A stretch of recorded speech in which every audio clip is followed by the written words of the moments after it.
Joint family. रोशनी, अब तेरी शादी की उम्र हो चुकी है। सब तेरे लिए लड़का देख रहे हैं और तू है कि 8-9 बजे बिस्तर से उठ रही है।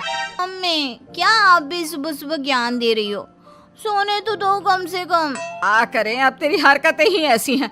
चल अब बिस्तर छोड़ और मेरे साथ खाना बनाना सीख। ना, मैं नहीं बना रही खाना वाना। आप प्लीज जाइए ना यहाँ से। रोशनी की बातों से निराश होकर निशा वहाँ से चली जाती है।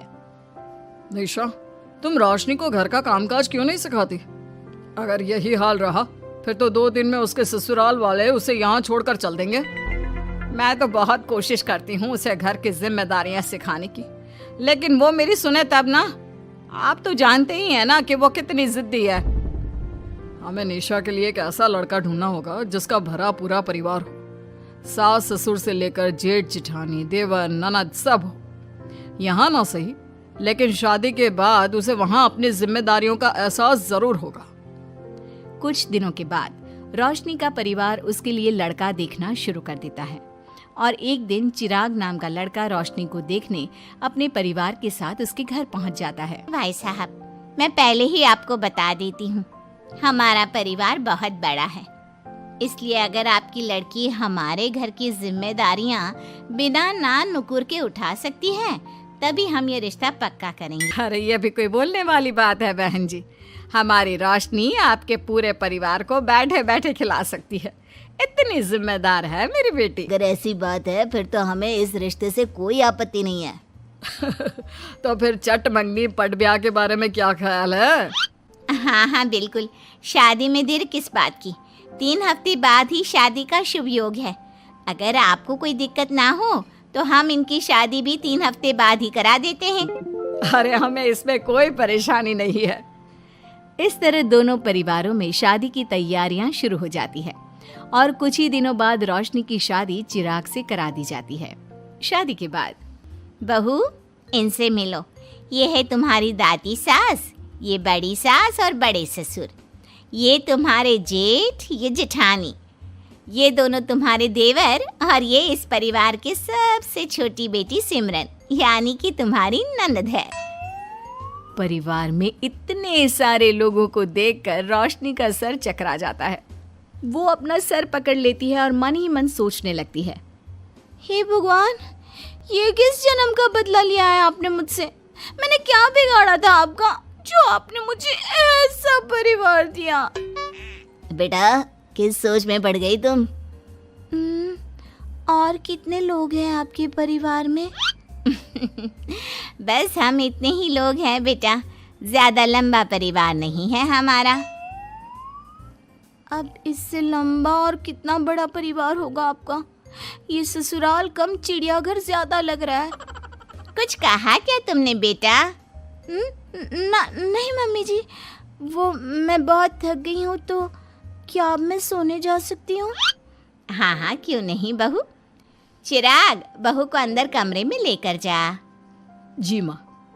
चिराग रोशनी को अंदर कमरे में लेकर जाता है। चिराग, मुझे यहाँ नहीं रहना, मुझे अलग रहना है। ये तुम क्या बोल रही हो रोशनी? अभी तो आई हो तुम और अभी अलग होने की बात कर रही हो। परिवार वालों को पता चलेगा तो कितने दुखी होंगे वो लोग। मुझे नहीं मतलब किसी से, और इसे तुम परिवार कहते हो? ये परिवार कम कोई गली मोहल्ला ज्यादा लग रहा है।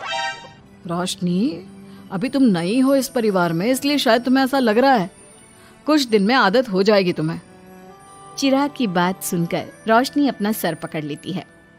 आपको समझाना तो दीवार में सर पटकना है। मैं सो रही हूँ, लाइट ऑफ मत करना, मुझे अंधेरे में नींद नहीं आती। इतना बोलकर रोशनी बिस्तर पर लेट जाती है। रोशनी को देखकर चिराग का मुंह खुला का खुला रह जाता है। वो भी पैर पटकते हुए बिस्तर के दूसरे कोने में अपना मुंह मोड़कर सो जाता है। अगले दिन, देवरानी जी, आप उठ भी जाइए, सुबह के 6 बज चुके हैं। सोने दो ना मम्मी, क्यों परेशान कर रही हो? देवरानी जी, मैं आपकी मम्मी नहीं जेठानी हूँ। सुबह सुबह क्या मजाक है मम्मी? इतना कहकर रोशनी अपनी आंखें मसलते हुए उठती है और अपनी जेठानी को देखकर चौंक जाती है। दीदी, आप यहाँ? पिछले 1 घंटे से तुम्हें उठा रही हूँ, लेकिन तुम हो कि अब उठ रही हो। लेकिन अभी तो सिर्फ 6 बज रहे हैं, आपने मुझे उठाया क्यों? वो इसलिए क्योंकि आज तुम्हारे इस घर में पहली रसोई है, तो खाना आज तुम्हें ही बनाना होगा ना। क्या? मुझे पूरे मोहल्ले के लिए खाना बनाना पड़ेगा? नहीं रोशनी, तुम्हें पूरे मोहल्ले के लिए नहीं, सिर्फ परिवार के लोगों के लिए ही खाना बनाना है। आपका परिवार किसी मोहल्ले से कम है क्या? कुछ कहा क्या तुमने? हाँ नहीं दीदी, आप चलिए, मैं अभी फ्रेश होकर आती हूँ। आरती वहां से चली जाती है, जिसकी थोड़ी देर बाद रोशनी भी रसोई में जाकर मजबूरी में सबके लिए खाना बनाने लगती है। पूरे 2 घंटे मेहनत करने के बाद उसका खाना बनकर तैयार होता है। वाह बहू, खाना तो बड़ा स्वाद बना है। सच में बहू, तुमने भले ही बहुत देर लगाई खाना बनाने में, लेकिन खाना बहुत स्वादिष्ट बना है। आपके हाथों में तो जादू है देवरानी जी। मैं तो कहती हूँ अब से रोज आप ही खाना बनाया कीजिए, क्यों मम्मी जी? हाँ हाँ बेटा, बिल्कुल ठीक कहा तुमने। रोशनी, आज से रोज तुम ही खाना बनाना। ये सुनकर रोशनी चौंक जाती है। खाना खाने के बाद सभी लोग रोशनी को शगुन का नेक देते हैं और फिर अपने अपने रूम में चले जाते हैं। क्या यार रोशनी, इतना टेस्टी खाना बनाना जरूरी था क्या? अब फंस गई ना तू। ये सब माँ पापा की वजह से हो रहा है, उनके कारण मुझे ये सब झेलना पड़ रहा है। रोशनी गुस्से में अपने रूम में जाती है और अपनी माँ को फोन मिलाती है। मम्मी, मैं आपको कभी माफ नहीं करूंगी। आपने जानबूझकर मुझे इतने बड़े परिवार में भेजा है, जहाँ मुझे सांस लेने की भी फुर्सत नहीं है। हमने ये सब इसलिए किया ताकि तू अपनी जिम्मेदारियां निभाना सीखे। अब मायके की तरह ससुराल में भी अपनी जिम्मेदारियों से मुंह मत मोड़ लेना। मुझे नहीं रहना माँ यहाँ। इस घर में जितने लोग हैं उतने तो हमारे गली मोहल्ले में भी नहीं थे। माँ, मैं आपसे आपकी सारी बातें मानूंगी, पर प्लीज मुझे यहाँ से ले जाइए। बिल्कुल नहीं, अब से वही तेरा सब कुछ है। वहां से भागने के बजाय अपनी जिम्मेदारियां पूरी करना सीख, इससे हमें भी थोड़ी खुशी मिल जाएगी। माँ की बातों से निराश होकर रोशनी फोन काट देती है, जिसके बाद उसकी नजर नेक में मिले पैसों पर पड़ती है और वो फटाफट से बिस्तर पर बैठकर पैसे गिनना शुरू कर देती है। अरे वाह, ये तो पूरे 25,000 रुपए हैं। किसी ने भी 5100 से कम का नेक नहीं दिया। चलो अच्छा है, कुछ तो फायदा हुआ इतने बड़े परिवार में शादी करने का। अब इन सब पैसों से मैं अकेले शॉपिंग करूंगी, बहुत मजा आएगा। शॉपिंग के बारे में सोच सोच कर ही रोशनी अपने बिस्तर पर कूदने लगती है। उसे बिस्तर पर कूदता देख सभी लोग चौंक जाते हैं। भाभी, आप ऐसे क्यों उछल रही हो? छोटी बच्ची हो क्या?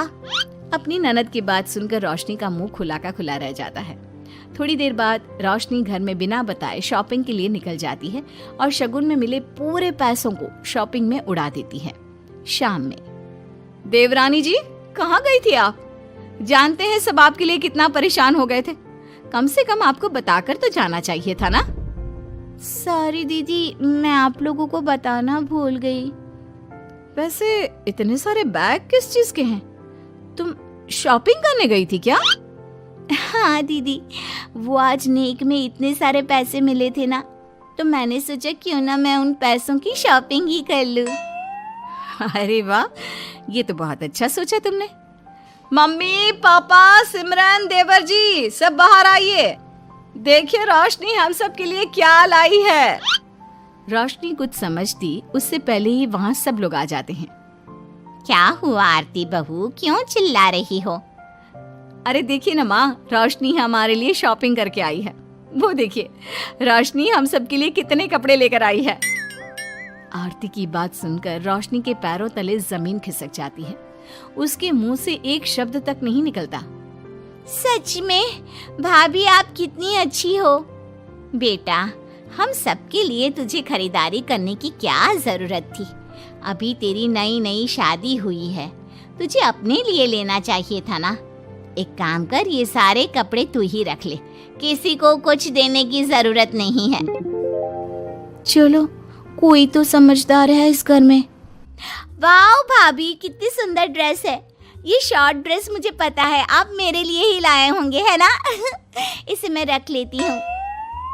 माँ, रोशनी इतने प्यार से सबके लिए कपड़े लेकर आई है, हमें मना नहीं करना चाहिए।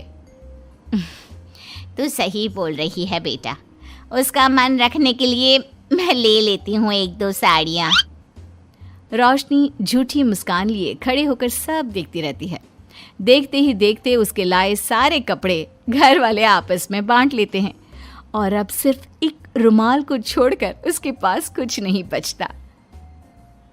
अब ये रुमाल भी क्यों छोड़ा, इसे भी ले ही लेते। इतने में ही सिमरन रोशनी को आवाज देती है। भाभी, वो गलती से रुमाल रह गया है, क्या वो मुझे मिल सकता है? रोशनी वो रुमाल भी सिमरन को दे देती है। इतनी मेहनत से मैंने ये सब कुछ लिया था, लेकिन इन लोगों से मेरी खुशी बर्दाश्त नहीं हुई, कुछ भी नहीं छोड़ा। थोड़ी देर बाद रोशनी का पति भी वहां आ जाता है। मैंने सुना है आज तुमने सभी के लिए खरीदारी की है, तुम मेरे लिए कुछ लेकर नहीं आई? बस फिर क्या था, इतना सुनते ही रोशनी का पारा हाई हो जाता है और वो चिराग को घूरने लगती है, जिससे चिराग डर के मारे वहां से खिसक जाता है। हाय रे, फूटी किस्मत मेरी, जो ये जॉइंट फैमिली मेरे मत्थे चढ़ी।